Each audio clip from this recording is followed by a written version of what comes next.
ഭൂമി കൈവശാവകാശ രേഖകൾ നഷ്ടമായവർക്ക് പട്ടയപ്പകർപ്പ് നൽകാനുള്ള തീരുമാനത്തിന്റെ ഭാഗമായി സർക്കാർ പുറത്തിറക്കിയ പുതിയ സർക്കുലറിലെ അപാകതകൾ ചൂണ്ടിക്കാട്ടി KCBC justice peace and development commission chairman Mar Jose Pulickal. ഏറ്റവും ഒടുവിലായി പുറത്തിറക്കിയ സർക്കുലറിൽ നിരവധി സങ്കീർണതകൾ ഉള്ളതിനാൽ ഉത്തരവ് തികച്ചും ഉപയോഗശൂന്യമായി തീരുമെന്നും നിജസ്ഥിതി തകിടം മറിച്ചിരിക്കുകയാണെന്നും മാർ ജോസ് പുളിക്കൽ ഷെക്കേന ന്യൂസിനോട് പറഞ്ഞു. വാക്കാൽ പറയുമ്പോൾ ഭൂമിയുണ്ടെങ്കിലും എന്നാൽ അത് തെളിയിക്കാൻ മതിയായ രേഖകളില്ലാത്ത നിരവധി മലയോര കർഷകർ അധിവസിക്കുന്ന നാടാണ് നമ്മുടെ കൊച്ചു കേരളം. രാപ്പകൽ മണ്ണിലധ്വാനിച്ചിട്ട് സ്വന്തമെന്ന് പറയാൻ ഭൂമിയുടെ മേൽ അവകാശം പോലുമില്ലാത്ത നിരാലംബർ. ഇവരുടെ തീരാദുഃഖങ്ങൾക്ക് കാലങ്ങളുടെ പഴക്കമുണ്ട്. ദുരിതം പേറുന്ന ഈ കർഷക ജനങ്ങൾ ഇതിനായുള്ള സമരങ്ങളും പ്രതിഷേധങ്ങളും എക്കാലവും ഭരണകൂടത്തെ കൃത്യമായി അറിയിക്കാറുണ്ടെങ്കിലും ആവശ്യങ്ങളെല്ലാം നിഷേധിക്കുകയാണ് പതിവ്. എന്നാൽ ഇക്കഴിഞ്ഞ 16-ന് റവന്യൂ വകുപ്പ് പുറത്തിറക്കിയ സർക്കുലർ കടന്നുപോയ യാതനകൾക്കും വേദനകൾക്കും ആശ്വാസമേകുന്നതായിരുന്നു. ഭൂമിയുടെ കൈവശാവകാശ രേഖകൾ നഷ്ടമായവർക്ക് പട്ടയപ്പകർപ്പ് നൽകുമെന്നായിരുന്നു സർക്കുലറിലൂടെയുള്ള പ്രഖ്യാപനം. എന്നാൽ ഇതിന്റെ ആയുസ് ഏതാനും ദിവസങ്ങൾ മാത്രമായി ചുരുങ്ങി സർക്കാർ ഈ ഉത്തരവ് റദ്ദാക്കുകയായിരുന്നു.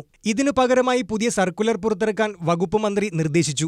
വ്യാജ പട്ടയങ്ങൾ സാധൂകരിക്കുമെന്നും ക്രമക്കേടുകൾക്ക് വഴിയൊരുക്കുമെന്നുമായിരുന്നു കണ്ടെത്തൽ. എന്നാൽ ഇപ്പോൾ സർക്കാർ ഒടുവിൽ പുറത്തിറക്കിയ സർക്കുലറിലെ അപാകതകൾ ചൂണ്ടിക്കാട്ടി KCBC justice peace and development commission chairman Mar Jose Pulickal രംഗത്തെത്തിയിരിക്കുകയാണ്. പല കാരണങ്ങൾ കൊണ്ടും തന്റേതായ തെറ്റുകൊണ്ടല്ലാതെയും ആവശ്യം വേണ്ട രേഖകൾ ഇല്ലാതെ പോയവരാണ് മലയോര കർഷകരിൽ ഏറിയ പങ്കെന്ന് വ്യക്തമാക്കിയ മാർ ജോസ് പുളിക്കൽ ഏറ്റവും ഒടുവിലായി പുറത്തിറക്കിയ സർക്കുലറിൽ നിരവധി സങ്കീർണതകളുള്ളതിനാൽ ഉത്തരവ് തികച്ചും ഉപയോഗശൂന്യമായി തീരുമെന്നും ഷെക്കേന ന്യൂസിനോട് പറഞ്ഞു.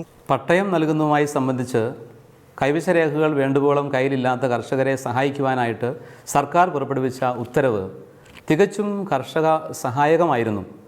അത് വലിയൊരു ആശ്വാസകരമായിരുന്നു കർഷകരെ സംബന്ധിച്ച്. പലതരത്തിലും വേണ്ടത്ര കൈവശരേഖകൾ സ്വന്തം തെറ്റുകൊണ്ടല്ലാതെ കയ്യിലില്ലാതെ പോയ പല ആളുകളുമുണ്ട്.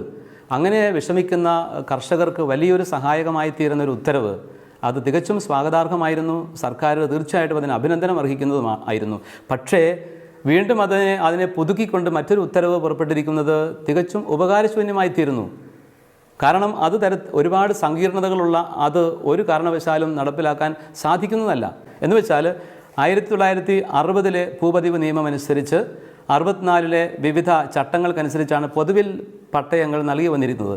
എന്നാൽ അതുകൂടാതെ 50-ന് ശേഷം നൽകപ്പെട്ട പല പട്ടയങ്ങൾക്കും വ്യത്യസ്തമായ രേഖകളല്ലാതെയുണ്ട്. അപേക്ഷാഫോറം, നമ്പർ 2 രജിസ്റ്റർ, വില്ലേജ് തണ്ടപ്പേ തുടങ്ങിയ ധാരാളം രേഖകളുണ്ട്. അത്തരം രേഖകളുടെയൊക്കെ അടിസ്ഥാനത്തിൽ കൈവശാവകാശ ഭൂമി ഉള്ളവരുണ്ട്. കരമടയ്ക്കുന്നവരാണവർ.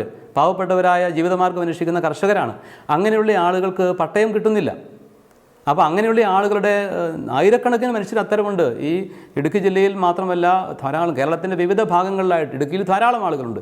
ഇതിനു പുറമെ പുതിയ സർക്കുലറിൽ ഒട്ടനവധി നിർദ്ദേശങ്ങളും കടന്നുകൂടി നിജസ്ഥിതി തകിടം മറിച്ചിരിക്കുകയാണെന്നും മാർ ജോസ് പുളിക്കൽ കൂട്ടിച്ചേർത്തു. കർഷക സംഘടനകൾ നിരന്തരമായിട്ട് മാറി മാറി വരുന്ന സർക്കാരുകളോട് അഭ്യർത്ഥിക്കുകയും ആവശ്യപ്പെടുകയും ചെയ്തിരുന്നു. അതൊക്കെ വളരെ പോസിറ്റീവായിട്ട് എടുത്തുകൊണ്ടാണ് ഇപ്പോഴത്തെ സർക്കാർ വളരെയധികം പ്രയോജനപ്രദമായ ഒരു ഉത്തരവിറക്കിയത്. എന്നാൽ അത് മുഴുവൻ തകിടം മറിഞ്ഞിരിക്കുന്നു. ഏതോ ഒരു പത്ര റിപ്പോർട്ടും അല്ലെങ്കിൽ അതിനോടനുബന്ധമായ ചില ഇടപെടലുകളും അല്ലെങ്കിൽ മറ്റു ചില വ്യക്തി താല്പര്യങ്ങളുടെയൊക്കെ പേരിൽ ആരൊക്കെയോ ഇടപെട്ടതിൻ്റെയും കൂടെ ഭാഗമായിരിക്കണം എന്ന് സംശയിക്കേണ്ടിയിരിക്കുന്നു അങ്ങനെ ഒരു ഉത്തരവ് ഇപ്പോൾ മാറി എഴുതപ്പെട്ടിരിക്കുന്നത്. ഈ വിഷയത്തിൽ സർക്കാർ ഒരിക്കൽ കൂടി പുനഃപരിശോധന നടത്തി കർഷകാനുകൂല നിലപാടുകൾ സ്വീകരിക്കണമെന്നും ഇവരുടെ കണ്ണീർ കാണാതെ പോകരുതെന്നും മാർ ജോസ് പുളിക്കൽ സർക്കാരിനോട് ആവശ്യപ്പെട്ടു.